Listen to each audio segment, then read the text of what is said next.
Pronto. Então, agora a gente vai ter início das apresentações das 16h30, né, que vão ser coordenadas pelas professoras Thaís e Andréia. As duas professoras já estão, Thaís e Andréia. Muito obrigada pela presença de vocês. E a partir de agora, então, eu passo a palavra, né, para vocês poderem chamar, então, os grupos, né, os títulos, né, dos grupos que vão apresentar os seus trabalhos. Obrigada, Deise. Boa tarde a todas as pessoas presentes. Boa tarde, Andréia, também. Boa tarde, Thaís. Boa tarde a todos e a todas. Obrigada. Estou vendo aqui os comentários de Leila, lembrando que 10 minutos de apresentação e 5 minutos de arguição. Por trabalho, 5 minutos, pronto. Isso, por trabalho. A gente poderia combinar antes de começar a chamar os trabalhos, se as arguições vão ser a cada apresentação ou no final. Como você prefere, Andréia, também? Acredito que seja melhor a gente fazer no final. Essa é a minha opinião. Tá joia. Você quer chamar os trabalhos ou posso iniciar? Como você pode iniciar, Thaís, fica à vontade. Posso? Obrigada. Pode ser. Obrigada. Então, vamos começar. Mais uma vez, boa tarde. E a gente poderia começar a apresentação de vocês agora com um trabalho. Vocês vão me deixar falando sozinha? Uma investigação das políticas da fala a partir da escrita na Escola Dr. Otávio Novaes. A representante, Gabriela, é isso? À vontade, Gabriela, a palavra é sua. Boa tarde, gente. Sou eu, a Rayana. Eu vou tentar apresentar o slide. Eu queria que alguém pudesse me falar pelo microfone se vai estar mostrando. Pode ser, porque eu me enrolo bastante. Deixa eu tentar.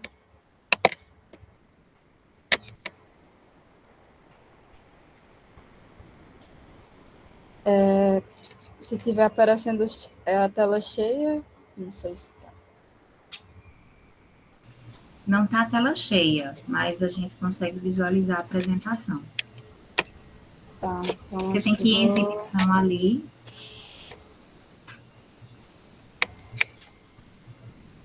Ali em cima. Entendi. Isso. Aí eu coloco aonde? Aí tem... deixa eu ver aqui. Ajustar a janela, será? Não. Tem o modo de apresentação. Cadê? Deixa eu procurar aqui. Na parte bem de baixo, ali onde tem um livrinho, aí à direita do livrinho. Eu cliquei nele, mas ele não fica. Não? Vou clicar agora, não tá todo, né? Não. Ô, Gabriela, faz o seguinte, vai em apresentação de slides lá em cima. Aqui, apresentação de slides. Isso. Tá? Configurar a apresentação. Aí clica no segundo botãozinho aí. Não tá no primeiro? Coloca no segundo. Ok. Vamos tentar. Agora foi, né? Foi. Obrigada. Massa. Nada. Obrigada a vocês. Assim muda alguma coisa? Tá aí, né? Sim. Tá. Obrigada. Desculpa, gente, é enrolado. Então, para começar, eu sou Gabriela, né?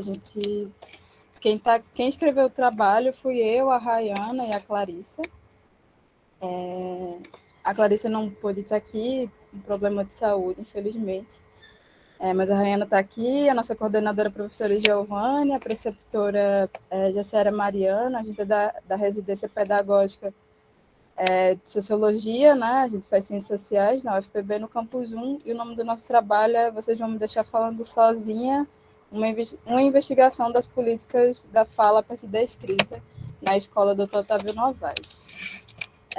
Então, para introduzir, né, pensar a origem da nossa proposta, a gente partiu das dificuldades de estar em uma sala de aula virtual, né, em um momento de formação docente, numa sala de aula virtual, onde a gente não conhece os estudantes, né, que é uma coisa que todo mundo está passando agora, e onde o silêncio predominava durante todas as aulas, tanto as aulas que a gente dava, né, durante as regências, como as aulas da professora Jaciara. Então, a gente tenta, nesse trabalho, fazer uma reflexão, né, sobre o espaço onde esses indivíduos estavam, esses alunos, essas alunas, para assistirem a essas aulas, né?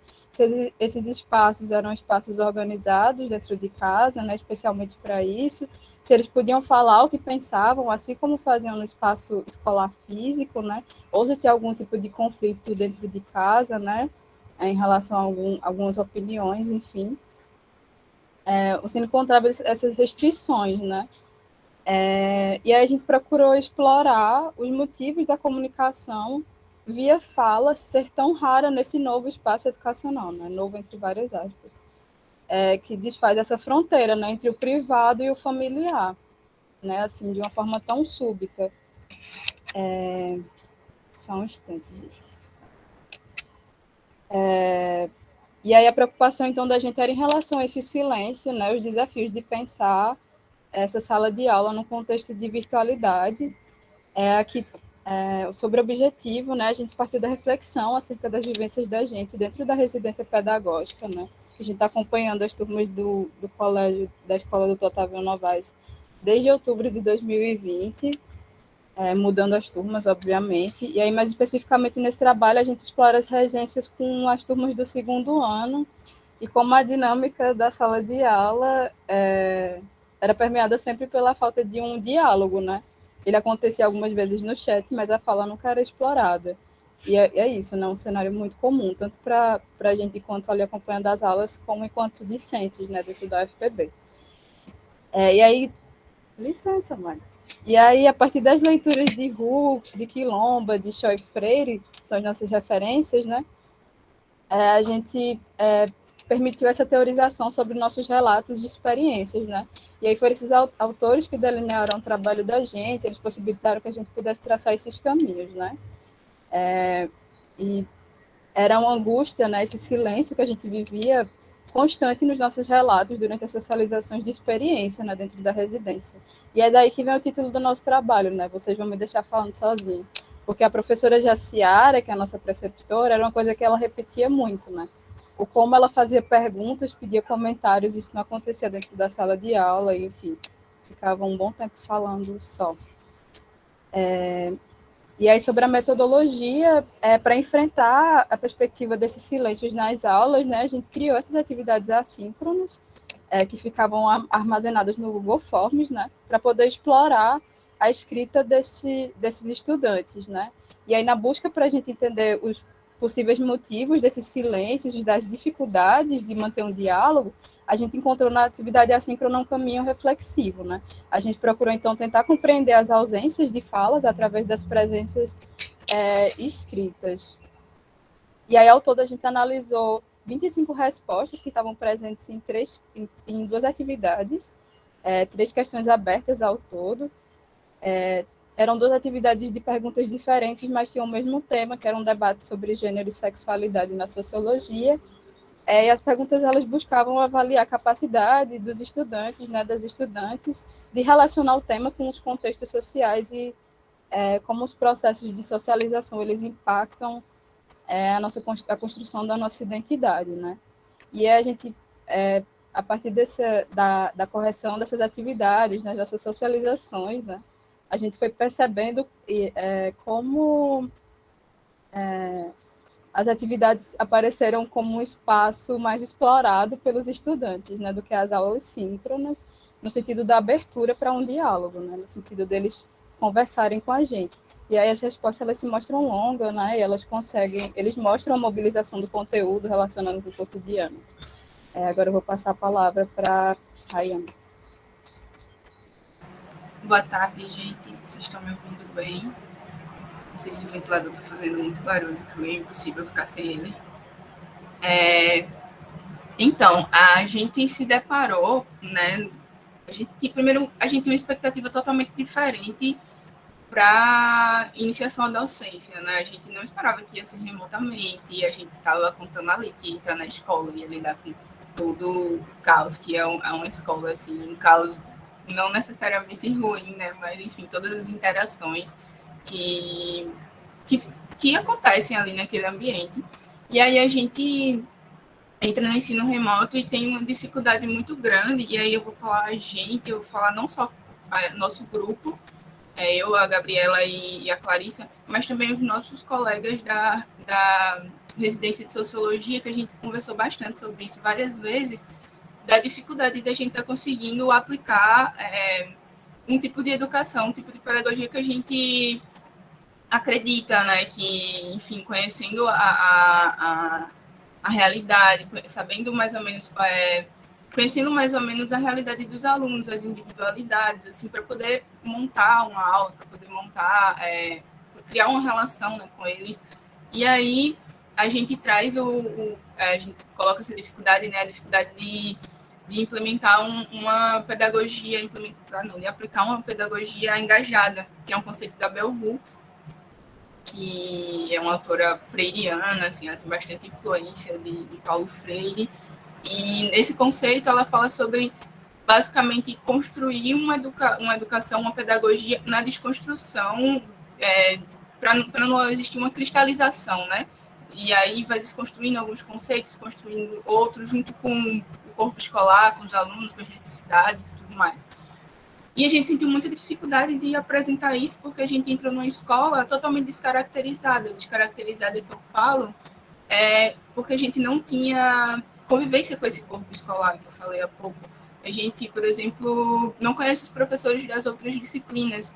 A gente não conhece o rosto dos nossos alunos e alunas, porque a gente acabou lidando com essa coletividade homogênea, né, dos alunos que ali eram só fotinhas e raramente ligam o áudio, assim, quando liga para dizer um presente, estou na aula, ou para falar uma coisinha ou outra, mas a gente acaba que não conhecia, assim, no geral, nem a voz deles, sabe? E a gente começou a entender que, ao longo, assim, primeiro a gente começou a se questionar bastante como é que a gente ia fazer isso. E depois a gente entendeu, aconteceu de uma forma meio que orgânica. As atividades, elas foram acontecendo, pode passar, Gabi, elas foram virando uma ponte entre a gente, enquanto residente, e os discentes, sabe? Os alunos e alunos da escola. A gente percebeu nessas atividades que a gente analisou, principalmente nelas, uma participação muito grande, não só uma participação deles fazer a atividade, mas de responder com textos longos e tudo mais. E essas atividades eram sobre socialização, papéis de gênero, e aí eles conseguiram fazer, trazer relatos pessoais, fazer até denúncias tipo, situações que eles viveram que faziam parte desse tema, e foi uma forma da gente conhecer eles. Pode passar, Gabi, o slide, falando correndo, porque... E aí tem essas duas respostas que eu trouxe aqui um textinho, elas são bem longas, mas nessas duas respostas, esses alunos, eles trazem duas situações que eles conseguiram identificar no dia a dia deles, no cotidiano, e acaba que foram relatos muito pessoais, assim, né? Eu dei uma aluna que, quando a gente estava falando sobre papéis de gênero, e pediu na questão para identificar como isso acontece na sociedade, como ela observa no cotidiano, ela fala sobre o medo de voltar para casa sozinha, que precisa sempre que o namorado dela atravesse basicamente a cidade para levar ela em casa, e depois ele consegue voltar sozinho em segurança, né? Uma segurança que ela não teria. E aí a gente tem também outro relato, que é de um aluno que conta, né, isso é muito específico, alguns preconceitos que amigas dele sofrem no jogo de celular, de videogame e tudo mais, jogo online, por serem mulheres, sabe? Então eles conseguiram trazer... Enfim, mas resumindo, é isso. Qual coisa vocês perguntam aí no final?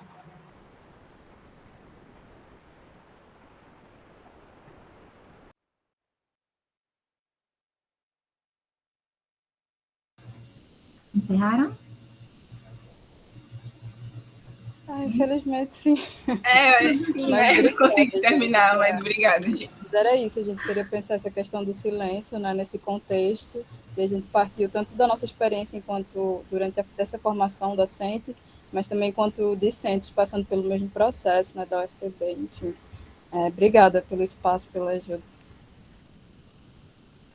Parabéns, Gabriela, Rayana.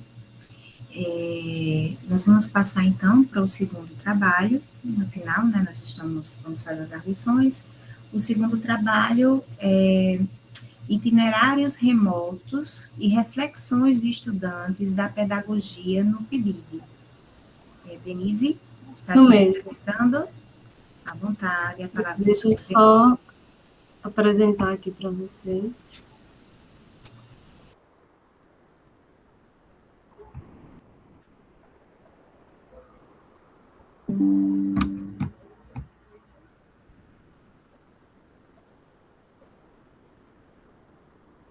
Tá aparecendo aí? Sim. Então, primeiramente, uma boa tarde a todos. Meu nome é Denise Maria dos Santos, sou aluna de licenciatura no curso de Pedagogia da Universidade Federal da Paraíba, Campus 3. Eu vim aqui trazer um pouco da minha experiência para vocês através desse trabalho. O título que escolhemos para contar essa experiência é Itinerários Remotos e Reflexões de Estudantes de Pedagogia no PIBID. As alunas que compuseram esse trabalho juntamente comigo são as alunas e bolsistas também, Beatriz Pontes da Costa, Maria Fernanda de Lima Valentim, Denise Maria dos Santos, eu, e Joilma da Silva Rodrigues. A nossa professora colaboradora desse trabalho é a professora Paula Francinetti Evaristo de Souza Simões, a nossa orientadora, a professora Maria da Conceição Farias da Silva Gugel Dutra. Aqui eu vou trazer um pouco do que o nosso projeto, onde ele foca, e o que ele reflete também. O trabalho ele reflete itinerários remotos de estudantes de pedagogia na Escola Municipal de Ensino Fundamental Xavier Júnior, em Bananeiras, Paraíba. A experiência vincula-se ao Programa Institucional de Bolsas de Iniciação à Docência, o PIBID, no subprojeto de alfabetização da Universidade Federal da Paraíba, Campus 3. O subprojeto ele foca-se na aprendizagem inicial da escrita com o letramento e o numeramento, contribuindo para a melhoria da qualidade do ensino no ciclo de alfabetização. A reflexão desses itinerários ele parte de premissas que entendem ser fundamental a aproximação dos discentes em formação inicial com o futuro campo de trabalho, aprendendo com profissionais mais experientes e construindo saberes docentes, conforme destacam Pimenta, 2002, e Libânio, 2008. Aqui eu trago um pouco da metodologia, né, que é a nossa forma que a gente desenvolveu o nosso trabalho. Desenvolvemos as atividades de forma remota, em razão da pandemia da Covid-19. Atualmente, as crianças estão sendo atendidas de forma híbrida na escola, ou seja, alguns dias na semana, elas se deslocam para ir à escola, ter a aula, e outros dias acontece de forma remota, através da plataforma do Google Meet. A escola localiza-se na Avenida João Pessoa, número 665, no centro de Bananeiras, ofertando do 1º ao 5º do ensino fundamental, nos turnos matutino e vespertino. Nosso grupo ele está ambientado em turma de 2º ano, que é composto por 16 crianças, entre 7 e 8 anos. O trabalho ele é realizado via grupos de WhatsApp e encontros síncronos no Google Meet. Participamos também de estudos e planejamentos, auxiliamos as práticas pedagógicas e produzimos materiais didáticos.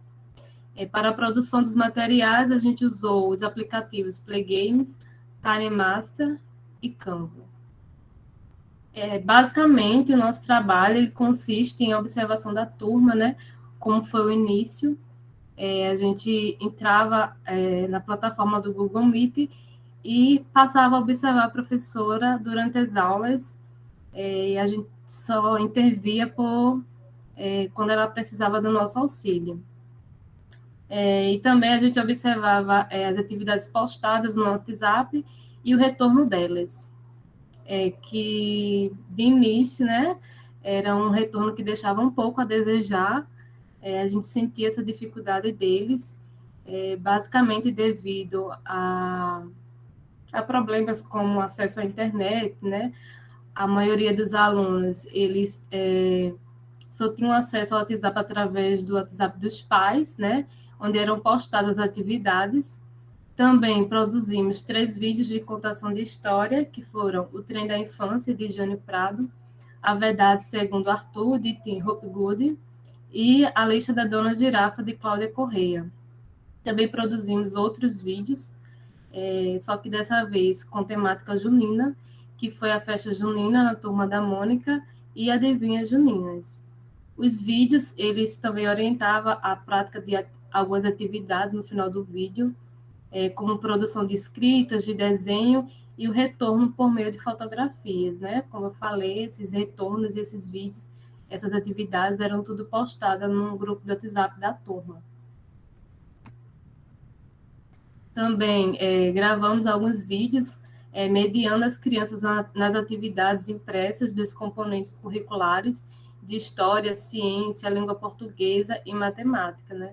Esses vídeos eram postados diariamente no grupo de WhatsApp da turma, auxiliando a professora e os alunos com as atividades de bloquinho. Essas atividades eles faziam diariamente. Também fizemos a produção de uma história em quadrinhos sobre tipos de moradia do passado e do presente, de palitoches de animais domésticos e silvestres, jogo da memória com animais domésticos e silvestres, alfabeto móvel e jogo de adição e subtração. Aqui eu trouxe para vocês alguns prints de alguns vídeos que fizemos, em que a gente conta algumas histórias de maneira bem lúdica, com o auxílio dos livros. Também produzimos alguns materiais para o vídeo, como, por exemplo, a lista da Dona Girafa, em que eu conto a história da festa da Dona Girafa e vou colando os personagens nesse quadro branco conforme eles são citados na história, né? Esses vídeos eram postados no YouTube e o link eram disponibilizados num grupo de WhatsApp. A gente também tem outros prints de mais 2 vídeos em que a gente explora a cultura junina, a gente traz um pouco dessa cultura. No primeiro vídeo, a gente conta sobre a origem da festa junina com a história em quadrinho da Turma da Mônica, a gente narra a história em quadrinho. Também temos as adivinhas juninas, né? Esses vídeos a gente fez também com auxílio dos bolsistas e voluntários do Prolicem. Também temos aqui o print da história em quadrinhos sobre os tipos de moradia. Nós ficamos responsáveis pelas moradias modernas. A gente conta uma história em que a gente traz características de moradias modernas. Considerações finais. Diante do exposto, entendemos que os itinerários no PIBID colaboram com a alfabetização de crianças e proporcionam impactos positivos na nossa formação no curso de pedagogia, no espaço escolar remoto. Interagimos com a profissão docente e com professores mais experientes, o que fortalece o nosso interesse pela profissão e pela educação básica. Aqui a gente tem as referências dos vídeos que postamos no YouTube. E também gostaria de deixar o meu agradecimento em nome de todo o meu grupo, as coordenadoras de área da UFPB, as professoras, supervisoras e colaboradoras da escola, aos colegas de pedagogia do PIBID, a Escola Municipal de Ensino Fundamental Xavier Júnior, que nos recebeu de braços abertos, foram muito receptivos, a CAPES, ao programa PIBID, ao UFPB, né, pela oportunidade formativa e o incentivo financeiro. E aqui eu encerro a minha participação, agradeço também a todos os ouvintes.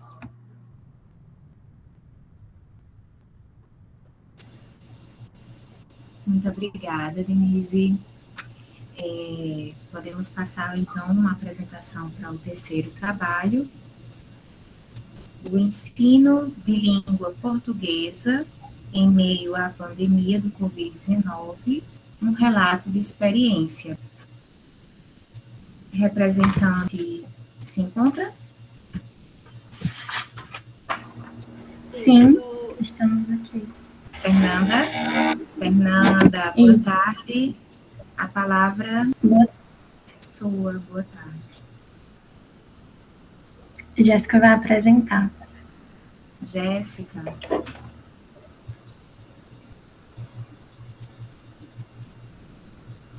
Vou compartilhar a tela.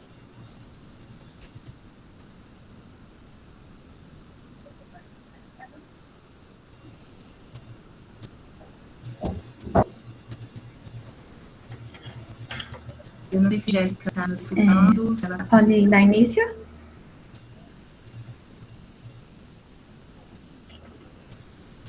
Pode sim. Então, boa tarde. Nós fazemos parte do programa Residência Pedagógica, o subprojeto de língua portuguesa da UFPB, do Campus 1.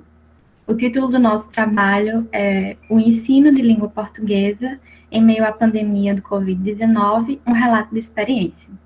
Esse trabalho ele foi desenvolvido pelas residentes Fernanda Guedes, que sou eu, Geisa Menezes e Jéssica Grandino, e orientado pela professora Fernanda Rosário de Mello, que também é coordenadora do subprojeto. Para a introdução, nós pensamos na oportunidade que o programa Residência Pedagógica nos oferece, que é conhecer de fato a realidade do professor da educação básica. Então, nosso objetivo é descrever como tem sido a vivência da prática pedagógica do ensino de língua portuguesa. Ou seja, nós discutimos as nossas experiências como residentes, levando em consideração as responsabilidades que assumimos através do programa, como, por exemplo, as participações em reuniões de planejamento de aulas, participações em cursos e eventos de formação, socialização com residentes, coordenadores e receptora do subprojeto, observação de aula, elaboração de relatórios e regências. Todas essas atividades que nós, residentes, estamos desenvolvendo são para os alunos do 7º ano da Escola Maria Geni de Souza Timóteo, que está localizada na cidade de João Pessoa, Paraíba, no bairro Tambiá. E essas atividades estão sendo de forma remota, através do Google Meet, devido ao nosso atual contexto. E a nossa fundamentação é com base na BNCC, que exploramos as práticas de linguagem pensadas para a educação básica, e os estudos de Coscarelli, Buzen, Rojo, Bassiti, Neto e Trevisani. Então, a nossa metodologia, ela não foi a mesma durante todo o programa, então a gente dividiu em 3 partes, cada um para cada módulo. No primeiro módulo, nós tivemos reuniões com os professores coordenadores do subprojeto e a professora preceptora. Nós fizemos observações da aula dessa professora, relatórios também das aulas dela e também da nossa atuação dentro da regência. Passamos por uma preparação pedagógica, participando de minicursos, oficinas e assistindo palestras. Durante a nossa regência, nós trabalhamos com o gênero poema e notícia, funções e flexões do verbo e modos verbais. Em todo o programa, em toda a nossa regência, nós utilizamos de slides que elaboramos na plataforma Canva para projeção no Google Meet, onde as aulas aconteciam. No segundo módulo, nós continuamos tendo reuniões em uma preparação pedagógica. Trabalhamos na nossa regência com o gênero cartilha, a partir da leitura da cartilha Os Direitos Humanos, de Ziraldo, com o gênero diário, lendo partes do livro Diário de Anne Frank, com a leitura de imagens, lendo o livro Malala, a Menina que Queria Ir para a Escola. O gênero histórias em quadrinhos, novelas de cavalaria e romance, em conjunto com adaptação, releitura, versão e tradução, refletindo um pouco sobre a obra Dom Quixote e os personagens dessa obra. E as atividades nós fizemos na plataforma Padlet. Nós utilizamos também do YouTube para assistir vídeos de música ou que tivesse a ver com a temática trabalhada. A plataforma Word Wall para fazer jogos interativos com os alunos. E aí, no terceiro módulo, nós continuamos tendo as reuniões, fizemos a conclusão do assunto anterior, que tinha a ver com o Dom Quixote, introduzimos os contos de fadas a partir da leitura do conto João e Maria dos Irmãos Grimm, e elaboramos uma atividade geral que abordava o conteúdo do segundo módulo e o do começo do terceiro módulo e disponibilizamos para os alunos responderem. Aqui nós temos algumas imagens da nossa regência. Na primeira foto, nós temos quando elaboramos um mural coletivo com eles na plataforma Padlet. Na esquerda, nós temos quando trabalhamos com o diário de Anne Frank, e abaixo, quando assistimos um vídeo acerca do personagem Don Quixote no YouTube. Oi, pessoal, vocês conseguem me ouvir? Estão me ouvindo bem? Eu vou falar um pouco para vocês sobre algumas discussões e resultados que nós obtivemos e pudemos perceber ao longo das nossas ações, né, no subprojeto de língua portuguesa. Bom, no decorrer da nossa regência, nós buscamos por metodologias e possibilidades que nos ajudassem a promover um ensino de língua portuguesa contextualizado. Então, a gente propôs um estudo gramatical da língua de maneira que os alunos conseguissem compreender sua funcionalidade também, e não somente a sua estrutura. Então, utilizando gêneros digitais, a gente ia averiguando de que maneira os alunos compreendiam os verbos, por exemplo, suas funções, flexões. Escolhemos alguns textos que abrangiam gêneros como poema e também como notícia. Os alunos tinham a possibilidade de compartilhar suas interpretações, e o que gerava participação, reflexões, e ao passo em que íamos esclarecendo as funções dos verbos, suas variações de acordo com cada texto, com cada situação e o sentido que produziam. Nós, com relação à leitura e produção de textos de maneira mais reflexiva, nós trouxemos contos e obras clássicas adaptadas. Vocês podem ver nessa imagem que nós estamos expondo um dos momentos de nossas aulas, onde a gente fez a leitura da obra clássica Don Quixote, adaptada para HQ. Foram momentos onde os alunos participavam da leitura, pediam para ler, eles tinham essa possibilidade de exercitar a leitura, que era um ponto de bastante dificuldade de alguns alunos. Também eram momentos onde havia reflexões acerca das motivações dos personagens, acerca do contexto em que a obra se inseria, e também interpretações. Com relação às produções de texto, apesar da gente não ter tido muito tempo para acompanhar o processo de escrita dos alunos de forma mais minuciosa, a gente conseguiu propor produções,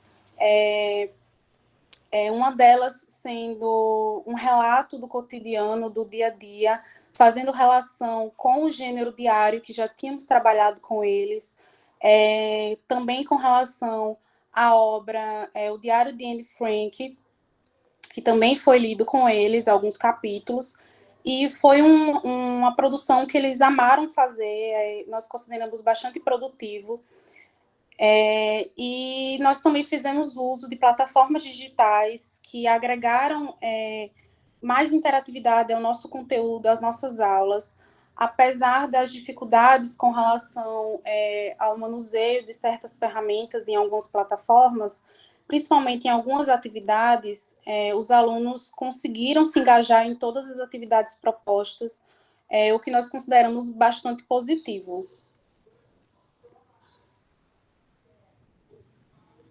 Bom, nós podemos concluir que é possível encontrar metodologias eficazes que alcancem os alunos atrás das telas.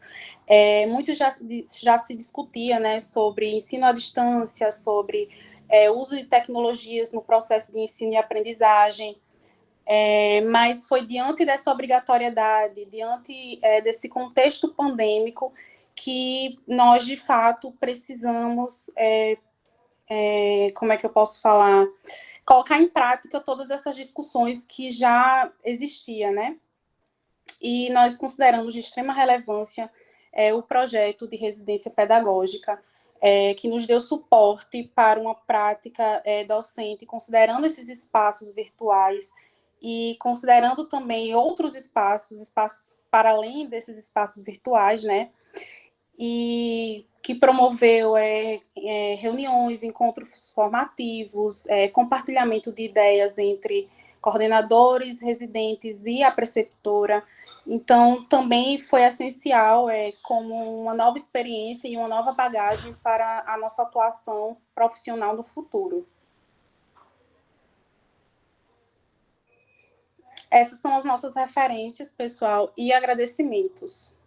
Tá? Agradecemos à Universidade Federal da Paraíba, agradecemos ao Programa de Residência Pedagógica, aos coordenadores, à preceptora por todo o apoio necessário e também a todos os profissionais de educação e alunos que lutam diariamente pela educação no Brasil.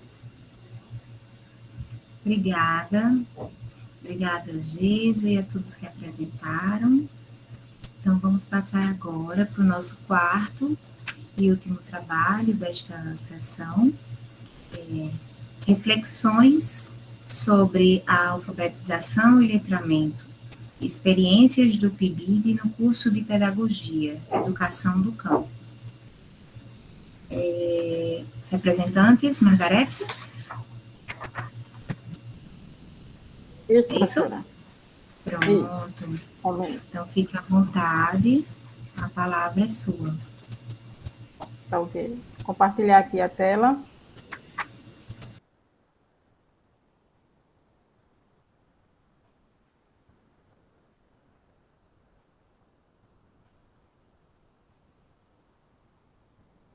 Bom, boa tarde a todos e a todas. Nosso trabalho é intitulado Reflexões sobre Alfabetização e Letramento, Experiências do PIBID no curso de Pedagogia e Educação no Campo. E a equipe é composta por mim, Margarete, Heron Ramon, Francisca Silva, José Antônio, Maria Selma Teotônio, que é a preceptora, e Maria Aparecida Valentim Afonso, que é nossa orientadora. Então, a princípio, aqui é a imagem da escola, e esse programa institucional de iniciação à docência, PIBID, tivemos a oportunidade de estarmos inseridos no contexto de ensino remoto, né? Através da escola, que foi nossa parceira, né, da universidade, que é a Escola Municipal Quilombola Professora Antônia Socorro Silva Machado, localizada no sítio Paratibe, aqui no município de João Pessoa. Então, basicamente, durante esse período, a gente teve as observações, né, e as vivências e essas experiências através dos nossos diários de campo, essas informações mais relevantes sobre os aspectos das ações pedagógicas do grupo de professores, né? Então, a gente ficou observando as turmas de primeiro e segundo ano, né, dos anos iniciais, e o nosso foco foi basicamente na área de língua portuguesa, que é uma etapa que consideramos bastante relevante e importante no processo de alfabetização e de letramento. Nossa metodologia foi o registro em diários de campos. Basicamente, partimos o embasamento teórico a respeito de alguns autores, que seriam Paulo Freire, Baquim, Magda Soares, entre outros, e partimos dessa proposta dialógica, tendo base nas concepções do diálogo desses autores, que ressalta a importância dessa escuta do outro, desse diálogo e do respeito que cada participante diz. Então, esses autores nos trazem uma concepção muito importante em relatar que o ser humano se relaciona com o mundo através da linguagem. Então, na esfera escolar, as relações dialógicas são demasiadamente necessárias. Então, ele enfoca bastante isso, e nesse período que a gente encontra atualmente no ensino remoto, essa percepção a gente teve e vimos que deu uma lacuna aí, né? Então, isso dificultou um pouco para os professores ter essa interação com esses alunos e esses alunos também ter essa dificuldade de acesso. Então, eram turmas com, em média, de 25 alunos, porém nem todos tinham acesso, viabilidade de acesso à internet, e aqueles dependiam também das necessidades dos pais quando chegavam, respectivamente, do trabalho para poder estar fazendo essas atividades. Então, a partir dessa perspectiva, realizamos essas observações nas salas de aulas, registrando nos diários de campo essas percepções e as sequências de atividades desenvolvidas por ele, né, trazendo as nossas reflexões, dúvidas e aprendizado. Então, a gente tinha esse embasamento teórico através dessas leituras com esses autores e colocaríamos em prática nessas observações, buscando ter esse embasamento e essas reflexões baseadas no que estávamos sendo observando nesse processo dessa metodologia ofertada para as crianças. Então, dessa forma, para esses registros, consideramos a ideia de que o diário de campo se torna um instrumento bastante importante a qualquer momento de rotina de trabalho. E nele podemos registrar nossas concepções, percepções, questionamentos, informações, entre outros fatores relevantes para a nossa conduta como futuro profissional, né? Então, saber como elaborar ou planejar uma determinada metodologia para que possa ser bem aceita pelos alunos. Os resultados de discussões, basicamente, tornando possíveis os estudos sobre essas concepções e especificidade dos processos, compreendendo as práticas de alfabetização e letramento, que foram desenvolvidas de forma interdisciplinar e articuladas, que os professores utilizavam um mecanismo de grupos do WhatsApp e de Google Sala de Aula, né? Então, eles ofertavam e eles estavam fazendo essa buscativa. Percebemos que foi um desafio para eles estarem buscando esses novos conhecimentos a respeito dessas ferramentas e manipulação dessas ferramentas e também na buscativa para que essas crianças também não tivessem tanta evasão. Então, essas crianças que basicamente não participavam desse acesso remoto, eles eram acolhidos com materiais, né, entregues em casas, e assim eles faziam essa buscativa e esse acompanhamento para que nenhum pudesse estar sendo prejudicado nessa transação dessa situação, né, remota. Então, para isso, tivemos a oportunidade, né, dessa escrita de diário de campus, então acabamos reunindo em grupos, as equipes, esse processo de socializar esses registros, e assim criar essa possibilidade de compartilhamento e discussões, para viabilizar essas observações e dar oportunidade de desenvolver discussões relevantes a respeito das construções de conhecimento, através das reflexões de cada um de nós, né, dos bolsistas. Então, construímos comentários, buscamos discussões referentes às metodologias e práticas, e isso era uma forma de viabilizar as nossas percepções e a nossa construção do conhecimento com o embasamento dos referidos autores que buscamos esse conhecimento. Então, a parte de realizar essa articulação entre teoria e prática é considerado os conhecimentos de estudos realizados e sua implicação na prática pedagógica observada. Dessa forma, nosso resultado de discussões, constatamos que essas observações realizadas e registros de diário de campo e partilhas entre os grupos do PIBID proporcionou nossas reflexões acerca dos aspectos teóricos e metodológicos. E esses diálogos entre os diários de campos que foram feitos por nós foram bastante visados para ampliação de alguns aspectos que estavam claros e precisavam de melhor detalhamento, né, mais detalhamento. E essa etapa de trabalho foi desenvolvida para a contribuição das nossas reflexões, variados aos aspectos de envolvimento na prática educativa. Dentre eles, destacamos a importância da escolha do gênero textual. Então, muitas vezes, essas práticas que as professoras abordavam, ela utilizava vários textos, vários gêneros, textuais, contos, fábulas, textos didáticos, entre outros. Isso viabilizava bastante essa interação entre as crianças.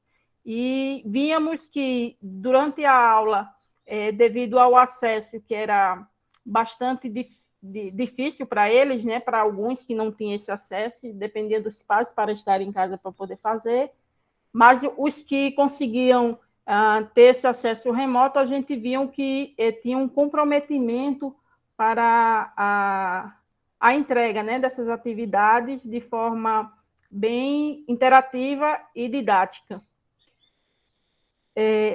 O encontro dessas etapas também, o planejamento para as diferentes práticas de linguagem, observar acompanhamento sobre as crianças conseguem fazer sem e com a ajuda dos adultos. Então, essa percepção a gente viu que muitas crianças, a gente percebia através das entregas dessas atividades que podíamos perceber se eram eles que estavam fazendo essas atividades, se tinham esse entendimento dessa alfabetização e desse letramento, ou se eram os pais que faziam. Então, quando a gente viabilizou essas observações, tínhamos nitidamente como comparar essas práticas e víamos que muitas vezes as crianças tinham a facilidade dos adultos, né?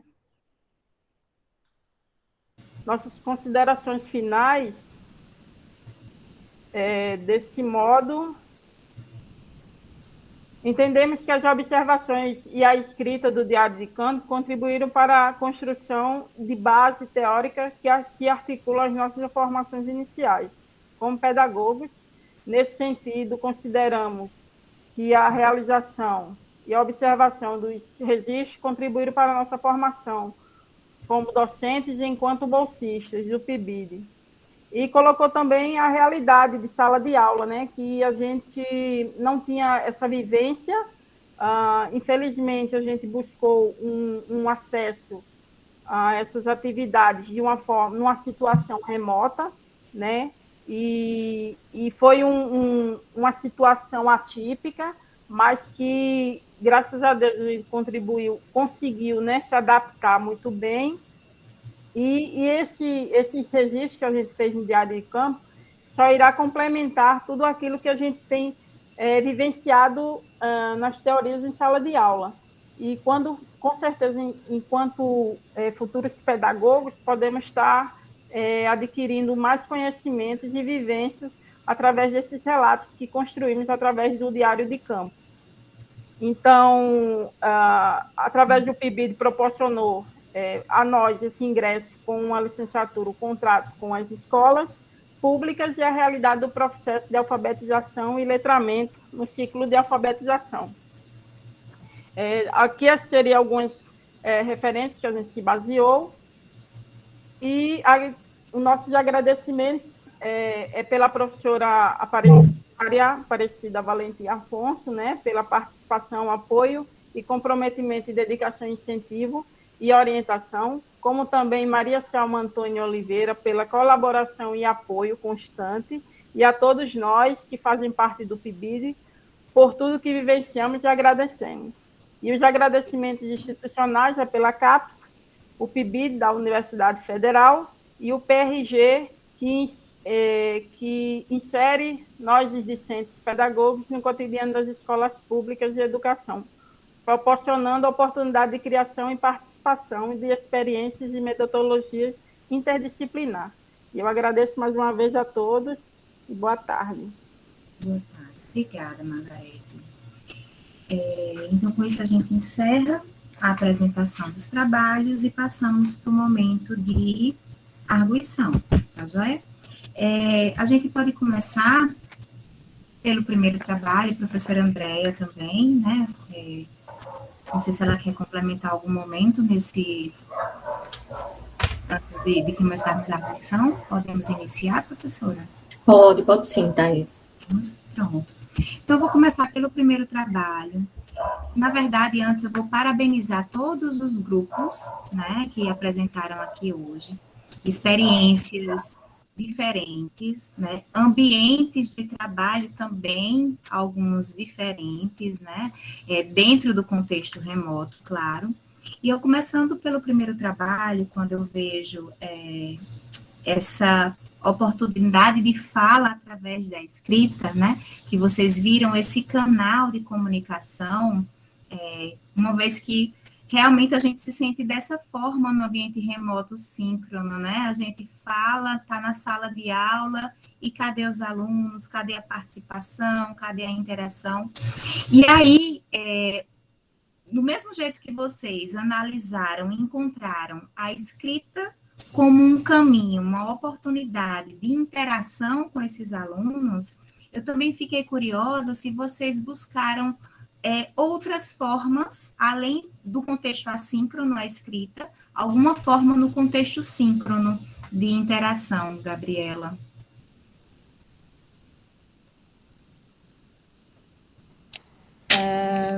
A gente se esforçou, né, como a Rayana falou, com outras pedagogias. É uma época muito difícil, né, que a gente parece que tenta se adaptar e nunca chega a essa adaptação, assim. Bom, a gente tentava, eu acho que a gente teve um acesso muito, muito maior, por talvez eles se identificarem com a gente, sabe, enquanto residente, a gente sentiu isso. Então, quando a gente tinha regência, eles se comunicavam mais, né, eles viam esse espaço dentro da sala de aula, né, então a gente buscava outras pedagogias, assim, que permitissem com que eles falassem, né, que não fosse só uma aula expositiva, a gente tentava trazer ao máximo a cultura do cotidiano deles, né, tentando trazer atrelado sempre a sociologia. Dava certo em alguns momentos, né, mas a gente foi chegando ao fim do ano e a evasão foi aumentando, né, acho que é a realidade em todas as escolas, de 34 matrículas, a metade da turma aparecia e agora aparecem 3, 4 pessoas em sala de aula, e quando tem menos, parece que eles se sentem mais acuados, né, assim, é bem complicado. Tem a questão da gente não saber quem está pelo celular, quem tem internet, quem está ali ouvindo a gente, se tem alguém ouvindo, né? São angústias, assim, que a gente precisa passar para estar se formando enquanto professora, né, assim, enfim, a gente pensou em escrever sobre isso e foram as formas que a gente tentou, né? Mas a fala, assim, eu sinto isso, na verdade, enquanto aluna ainda, né? O abrir o microfone parece que é uma atitude muito forte, né? Nesse momento que a gente vive, assim. Precisa ter muita coragem, né? Assim, precisa ter muita saúde mental naquele dia. E foi uma coisa que daí que vem a preocupação da nossa pesquisa, né? O porquê que eles tiveram tantas dificuldades e porque foram momentos tão pontuais. Eu acho que é isso. Não sei se eu respondi a tua pergunta. Respondeu sim. Só para complementar um pouquinho, se eu ainda tiver tempo na arguição desse trabalho, era que a escrita deles, você mostrou que assim, é um momento que eles se abriam, né? Eles realmente falavam. Vocês chegaram a aproveitar essa escrita assíncrona e trazer a voz deles, né, por escrita, para esse momento de socialização e sala de aula, para ver se eles, a partir do que eles já tinham pensado e e escrito, né? Eles também falassem, se compartilhassem essas ideias? A gente não trouxe de forma direta, né? Assim, a gente ficou preocupado em fazer isso e não sei. É justamente isso, a gente não conhece eles, né? A gente convive, mas a gente não sabe quem são eles, né? Então, rolou a preocupação da gente trazer, talvez, essas respostas diretamente, né, conectadas a eles, e eles entenderem como se isso quebrasse o laço entre a gente, sabe? O laço tão pequeno que a gente conseguiu traçar ali com eles até aquele momento. A gente trazia para a sala de aula, a gente estava desenvolvendo o que eles falavam, né? A gente tenta pegar até a última linha do que eles falam, assim, e algumas respostas, principalmente as de denúncia, né, de assédio, enfim, a gente tentou trazer, porque foi um tema justamente que a gente teve essa aula, né, que era uma aula de 30 minutos, que são as aulas na escola de sociologia, e foi um tema que a gente continuou em aulas seguintes, assim, nas nossas reagências. Então, a gente trazia, né, de vez em quando, um pouco desses relatos para a gente debater, né, mas nunca linkando diretamente ou apontando, sabe, para não tentar, assim, afastar mais do que já estava, né. Não, com certeza, era importante não apontar, de fato, para não quebrar. Rayana? Eu queria falar bem rapidinho, só para complementar a Gabi. Teve uma coisa que a gente observou também, é que no mesmo tempo que essas questões sobre as atividades, né, sobre papel de gênero e tudo mais, e socialização, eles participaram muito das atividades assíncronas, mas em contraponto, eles não participavam tanto no chat ou ligando assim o microfone para falar alguma coisinha, quanto eles fazem, às vezes, em outros assuntos. E aí a gente conversou bastante sobre isso, por talvez serem assuntos que eles estão dentro de casa, né? Talvez a adolescente, às vezes, tem aquele receio de falar muita coisa, né? E não é um ambiente da escola, né? Tá dentro de casa e tudo mais.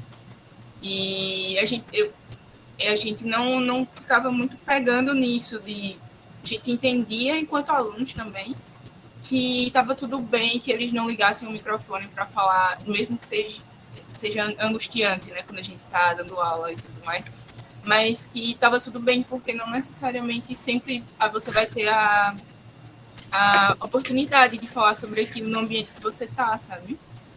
Então, foram coisas que a gente conseguiu observar, assim. Obrigada, Rayana. Vou passar para a professora Andréia.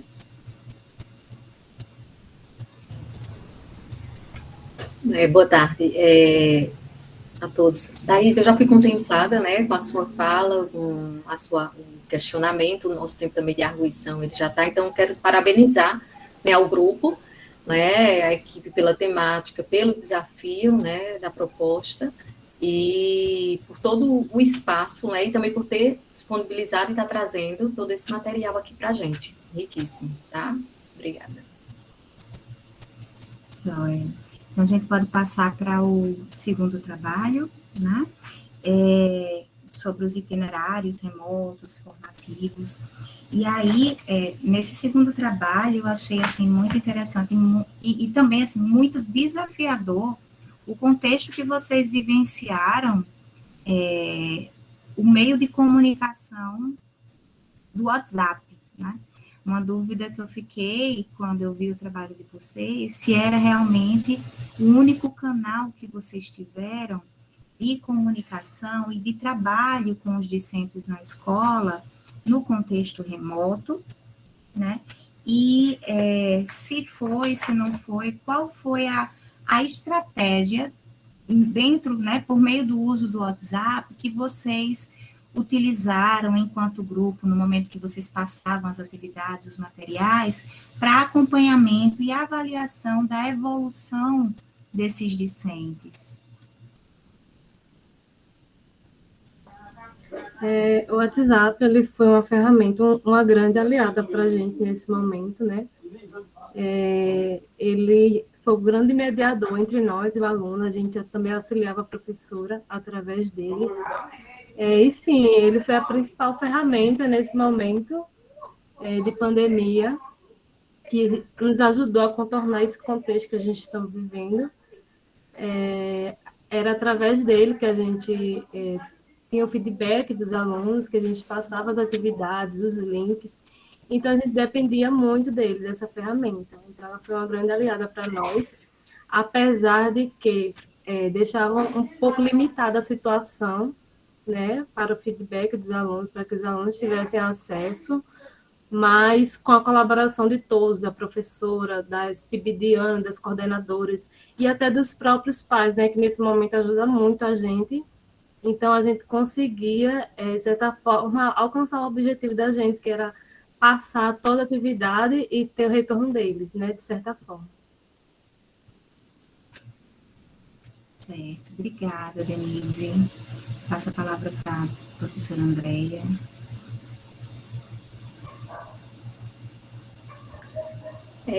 Denise, né, e os demais do grupo, muito importante, né, as estratégias didáticas que vocês utilizaram.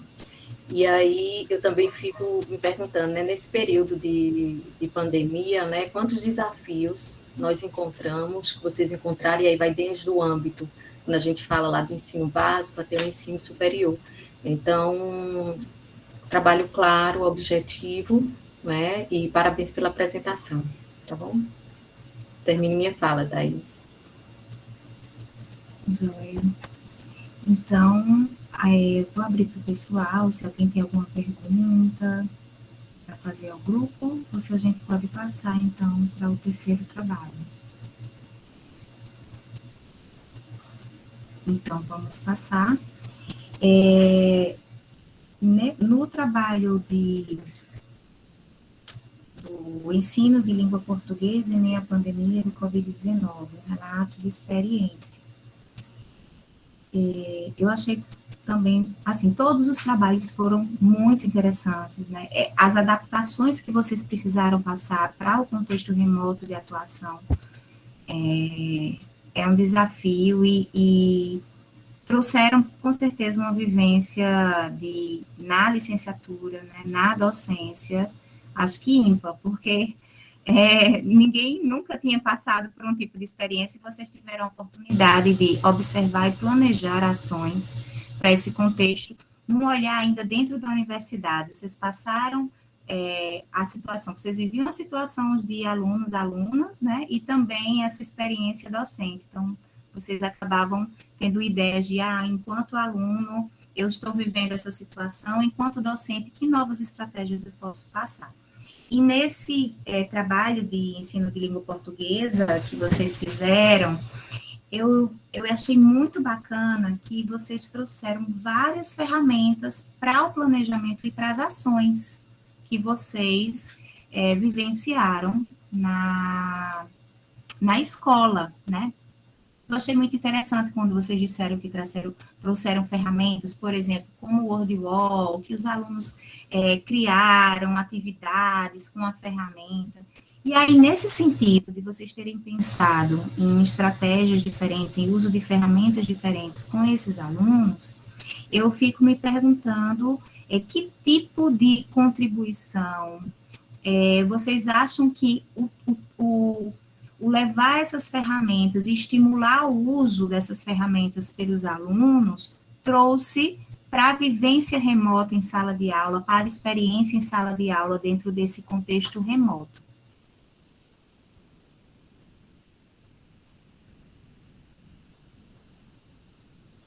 Fernanda, Geisa, Jéssica.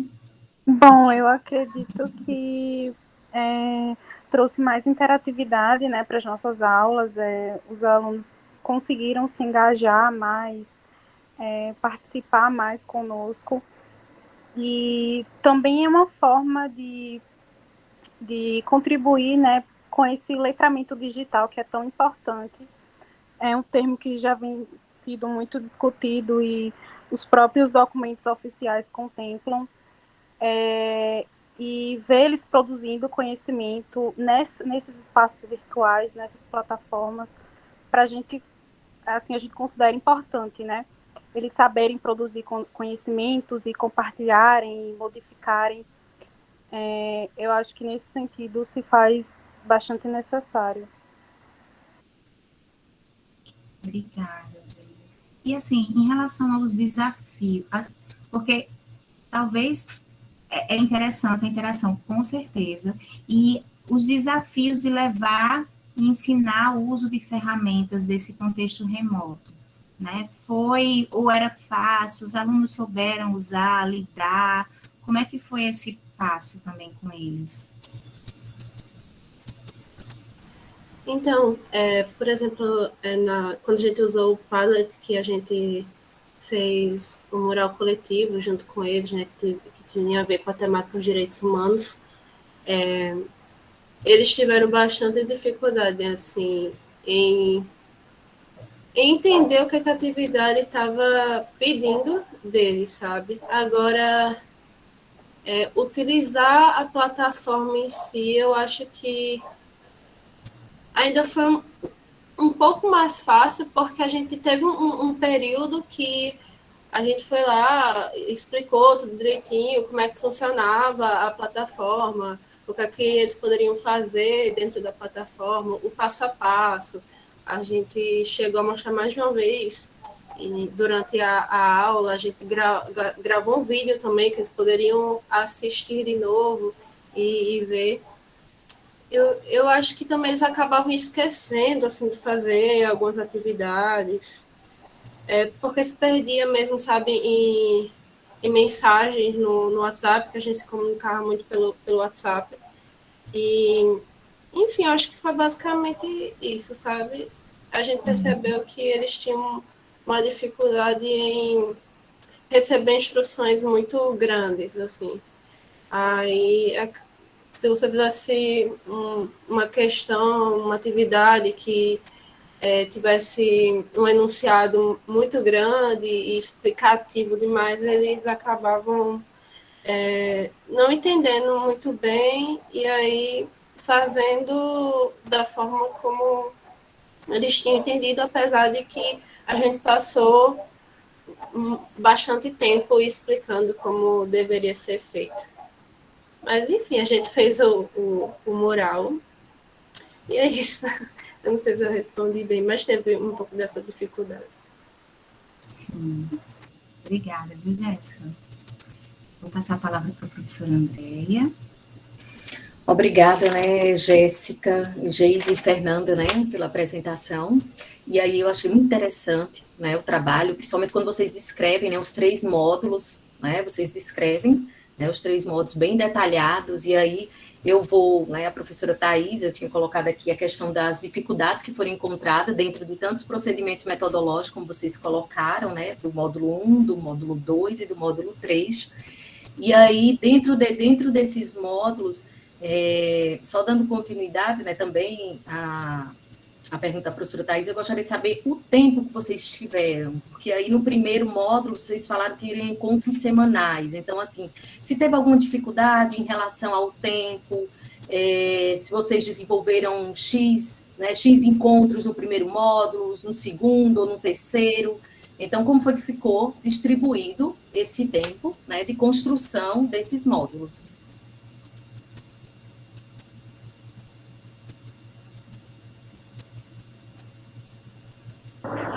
Bom, a gente teve um tempo assim considerável, né, para construir, para saber o que a gente ia fazer em cada módulo. Com relação à execução, né, a colocar em prática tudo que a gente tinha planejado, aí já é um pouco mais complicado, porque a gente dependia muito do andamento das aulas, né, de como os alunos iam receber aquelas atividades, aquelas propostas. Nem sempre dava para a gente, como eu dei o exemplo das produções textuais, nem sempre dava para a gente se prolongar no acompanhamento mais detalhado da escrita deles, dando feedback, eles mandando de volta as produções. Então, assim, com relação ao planejamento, a gente conseguia planejar bem, mas em colocar em prática, nem sempre dava para a gente se prolongar tanto e fazer tudo do jeitinho que a gente tinha pensado. Ok. Obrigado, Geisa, e parabéns mais uma vez ao grupo. Obrigada. Então, podemos passar para a arguição do último trabalho, né, sobre as reflexões sobre alfabetização e letramento. Eu achei muito interessante o fato de vocês terem planejado bem, tido toda uma base antes de vocês chegarem para fazer a observação e produzir os diários de campo que vocês produziram, né? E aí eu fiquei curiosa em saber se, a partir das observações que vocês realizaram, que vocês registraram, e que vocês refletiram, né, nos momentos lá de socialização do grupo de vocês, vocês chegaram a planejar intervenções ou produções de materiais como resultados por meio do que vocês encontraram como lacunas, como levantamento de necessidades para a escola, para a sala de aula? Nesse aspecto, professora, a gente teve essa reflexão, sim, a gente discutiu em vários mecanismos de abordagem para como viabilizar mecanismos de mais interação com essa criança, né? Porque, como a gente sabe, esse momento é difícil e o acesso também para eles eram difíceis, poucos alunos eram que participavam da aula. Então, a buscativa, a equipe da escola que fazia essa buscativa com esses alunos era bastante importante, né? Que eles não deixavam ficarem, vamos dizer assim, soltos em termos de ensino, né? Então, eles sempre faziam essa buscativa e a gente criava essa forma de fazer uma interação maior junto com os professores. Em termos de prática, a gente não conseguiu devido a uns mecanismos de contratempos, mediante a escola, né? Mas, entre o grupo, a gente conversou em algumas metodologias, sim, para que pudéssemos estar colocando em prática na parte futura, né? Entendo. Obrigada, Margarete. Professora Andréia. Obrigada, Margarete, pela apresentação, né? E como é importante trabalhar, né, alguns instrumentos quando a gente fala de registros, como vocês trabalharam com diários de campo, né? Então, desde a percepção e, como você bem citou aí, em relação a pensar, né, em atividades futuras, né, como eles compreendem, né, todo esse espaço e todo o ambiente. Ok. Então, parabéns ao grupo. E gostaria de parabenizar todos, né, e agradecer também, né, os 4 grupos, por esse momento, né, aqui, que eu estou presente, que vocês me proporcionaram também, tá bom? Agradeço. Finalizo aqui. Obrigada, gente. Obrigada. Passo a palavra para a Deise. Mais uma vez, agradeço a oportunidade, o convite de estar aqui, e parabéns a todos os trabalhos, aos esforços em meio à pandemia de todos os grupos. Deise. Muito obrigada pelas arguições, pelo tempo que vocês dedicaram também aqui, né? Obrigada mesmo, Thaís e Andréia. Sempre um momento bom, né, para a gente poder socializar, o que todo mundo fez nesse período, né? É um período realmente atípico, né, para a gente, né? Então, eu acho que é um momento importante para a gente poder ver o que cada grupo fez, o que cada subprojeto desenvolveu. E ainda a gente tem a oportunidade, né, de juntar tanto os estudantes do residência quanto os do PIBID, então a gente consegue fazer uma troca, acho que bem legal, né, fazendo assim dessa forma. Então eu vou encerrar a gravação desse momento, né, e em seguida